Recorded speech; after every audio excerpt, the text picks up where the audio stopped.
Hello friends, income tax के cases की series में आज जो केस हम डिस्कस करेंगे वो बोरोड सेटिस्फेक्शन को लेकर के है।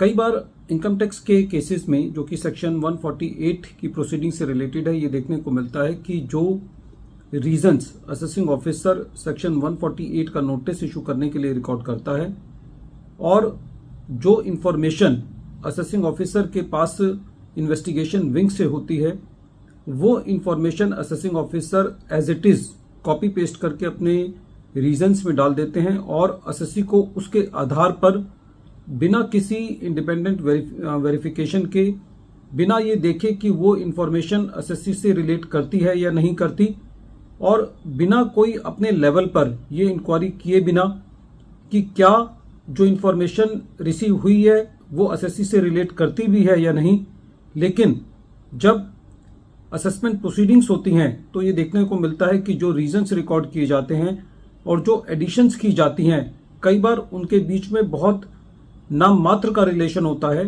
तो क्या ऐसे केस में ऐसे रीजंस रिकॉर्ड करने के बेसिस पर असेसी का एडिशन किया जा सकता है? यही इशू कोलकाता ITAT की सी बेंच ने अपने एक case Ujala suppliers private limited versus income tax officer के केस में डिसाइड की। ये case 109 ITR tribunal short note 16 पर रिपोर्ट हुआ और इस केस का जजमेंट 7 दिसंबर 2023 को आया। प्रेजेंट केस असेसमेंट ईयर 2009-10 और 2010-11 से रिलेटेड है। प्रेजेंट केस के अंदर असेसी के पास इन्वेस्टिगेशन विंग से एक लेटर रिसीव हुआ। असेसिंग ऑफिसर ने उस लेटर को एज इट इज अपने रीजंस के अंदर कॉपी पेस्ट करके असेसी को सेक्शन 148 का नोटिस भेजा। जब असेसी ने इस प्रोसीडिंग्स के रीजंस को मांगा तो उन रीजंस के अंदर ये था कि 5 पार्टीज के केस में 6 बैंक अकाउंट्स थे और उन बैंक अकाउंट्स में टोटल 4.3 करोड़ रुपीस डिपॉजिट हुआ था कैश, और वो पैसा सर्कुलर ट्रेडिंग के द्वारा असेसी के अकाउंट्स में ट्रांसफर किया गया। ये असेसिंग ऑफिसर का उन रीजंस के अंदर एलिगेशन था।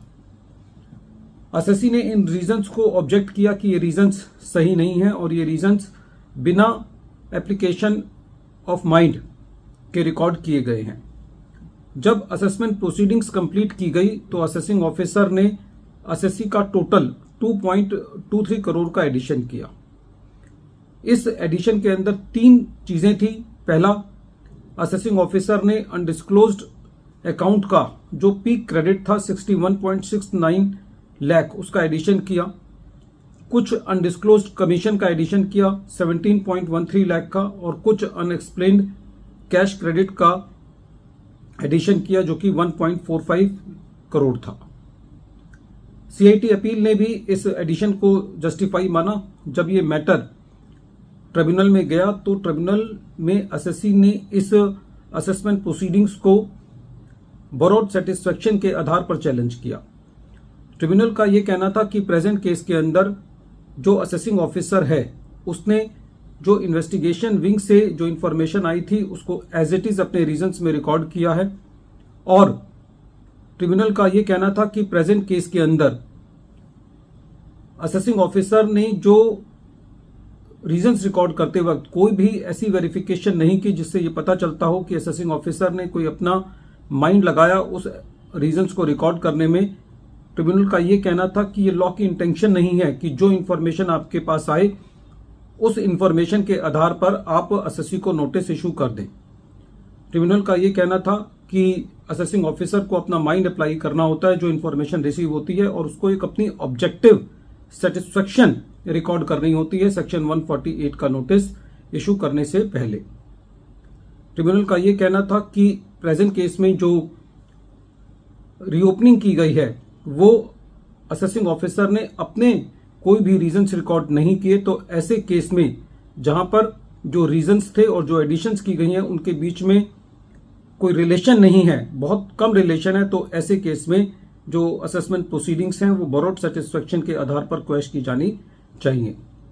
फ्रेंड्स, ऐसा हो सकता है कि सेक्शन 148 के जो गलत रीजंस रिकॉर्ड किए गए, जो रीओपनिंग की गई और जो एडिशन किया गया, उसके बीच में रिलेशन ना हो। लेकिन कई बार ऐसा होता है कि रीओपनिंग करने के बाद कुछ एडिशंस ऐसी होती हैं जो जस्टिफाई होती हैं, लेकिन क्योंकि जो एडिशंस की जाती हैं वो रीजंस का हिस्सा नहीं होती, तो ऐसे केस में डिपार्टमेंट के लिए बहुत बड़ा चैलेंज है और डिपार्टमेंट को रीजंस रिकॉर्ड करते वक्त ये ध्यान देना चाहिए कि वो रीजंस एसएससी से रिलेट करते भी हैं या नहीं, क्योंकि maximum reopening at the end of the year की जाती है टारगेट्स को पूरा करने के लिए।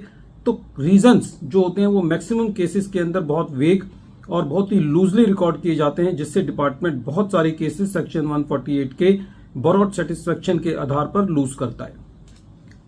वीडियो के अंत में एक बार फिर मैं केस का नाम रिपीट कर रहा हूं। केस का नाम है Ujala suppliers private limited versus income tax officer, और ये case 109 ITR tribunal short note 16 पर रिपोर्ट हुआ और इस केस का जजमेंट कोलकाता ITAT की सी बेंच ने 7 दिसंबर 2023 को दिया।